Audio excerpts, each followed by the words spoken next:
Bapak Ibu Saudara-saudari sekalian yang dikasihi dan mengasihi Tuhan, saya senantiasa berharap Bapak Ibu dalam keadaan sehat, penuh sukacita dan selalu bersemangat di dalam menjalani kehidupan ini. Kembali bersama dengan saya, Pendeta Nikodemus Eko Ewanto di dalam sejenak menikmati renungan. Dan pada saat ini, bacaan kita diambil dari Kisah Para Rasul 24 ayat 10-21 di dalam tema pembelaan Paulus. Bapak Ibu Saudara sekalian, saat ini kita masih mengikuti perjalanan Rasul Paulus, di mana saat ini Rasul Paulus sedang berada di sebuah permasalahan yang diawali dari kota Yerusalem. Yaitu Rasul Paulus ketika kembali ke Yerusalem pada hari Pentakosta, di sana Rasul Paulus dituduh sehingga terjadi keributan. Yang menarik Bapak Ibu Saudara sekalian, saat ini Rasul Paulus sudah berada di Kaisarea sebagai tempat di mana penguasa wilayah itu berada, dan Rasul Paulus di kota ini akan diadili.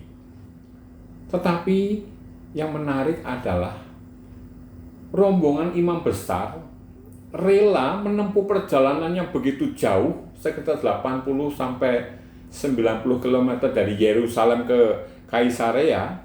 Mereka rela membuang waktu, tenaga, pikiran, dan uang untuk pergi ke Kaisarea dalam rangka menuduh dan menghancurkan Rasul Paulus.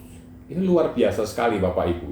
Jadi kalau semangat seperti ini dimiliki oleh orang-orang yang membela kebenaran, tentu akan sangat luar biasa. Tetapi sayang, semangat ini dimiliki oleh orang-orang yang tidak mencintai kebenaran. Contohnya ya, imam besar ini dan rombongannya itu.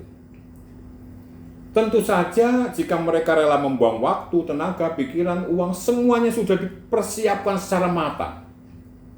Bahkan mungkin setiap kalimat yang hendak diucapkan sudah dikonsep dengan begitu detail supaya setiap perkataan yang diucapkan tidak akan melawan hukum, sehingga tidak ada celah sedikit pun untuk bisa dipersalahkan.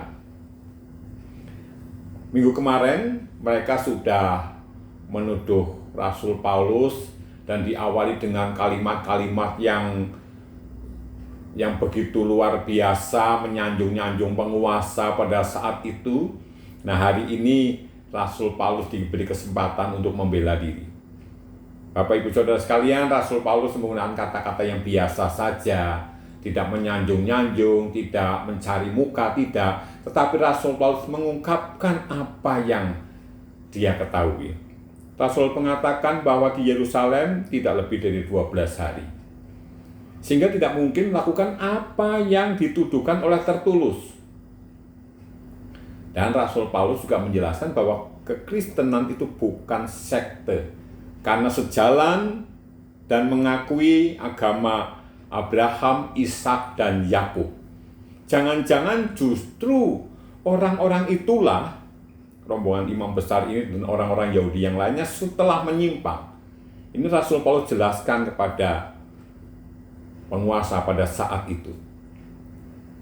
Bapak Ibu Saudara sekalian, jadi kita di sini melihat bahwa sebenarnya imam besar dan rombongannya, Tertulus dan imam besar Ananias, sebenarnya tidak tahu menahu tentang kejadian yang sesungguhnya. Mereka tidak tahu menahu. Dan menurut Paulus, saksi yang seharusnya justru ternyata tidak hadir. Inilah ketidakadilan yang dialami oleh Paulus. Lalu kita bertanya, mengapa? Paulus yang sudah bekerja melayani Tuhan, bahkan dia sambil melayani Tuhan, dia berjualan tenda, sekarang mengalami hal seperti ini. Apakah artinya Tuhan membiarkan Paulus? Jangan buru-buru kita mengambil kesimpulan seperti itu. Mari kita ikuti terus perjalanan Rasul Paulus. Apa yang selanjutnya Rasul Paulus akan alami, kita ikuti minggu depan. Kita percaya bahwa Tuhan tidak pernah membiarkan Paulus sendirian, dan kita percaya Tuhan pasti menjadi pembela Rasul Paulus. Mari kita berdoa. Tuhan Allah kami di surga, tolonglah kami, supaya kami boleh menjadi anak-anak-Mu yang senantiasa membela kebenaran. Tolong kami Tuhan, supaya kami tetap setia di dalam pelayanan kami. Di dalam nama Tuhan Yesus kami berdoa. Amin. Dan terimalah berkat Tuhan.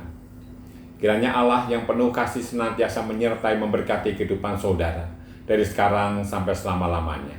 Amin.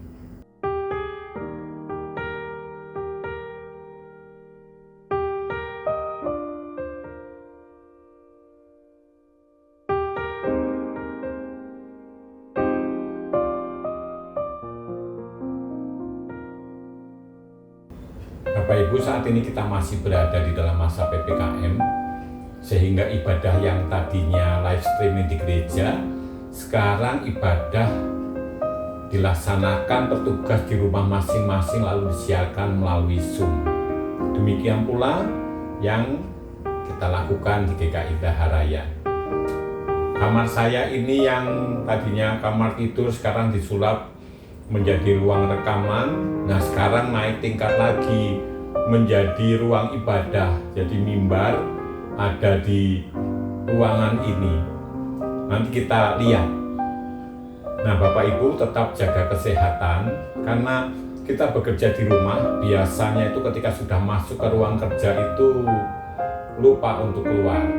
Makanya saya menyediakan minum di tempat seperti ini. Ini isinya 1,2 liter. Jadi kalau saya belum habis ini berarti minum saya belum banyak. Dan usahakan sehari ya lebih dari ini. Ini harus habis. Karena kalau nanti pakai gelas keluar masuk males, lebih baik pakai tempat seperti ini, sehingga kalau ini sudah habis berarti saya sudah 1,2 liter minum, nanti diisi lagi, sehingga kita tidak akan kekurangan minum dan kesehatan kita tetap terjaga. Tetap semangat Bapak Ibu Saudara sekalian, Tuhan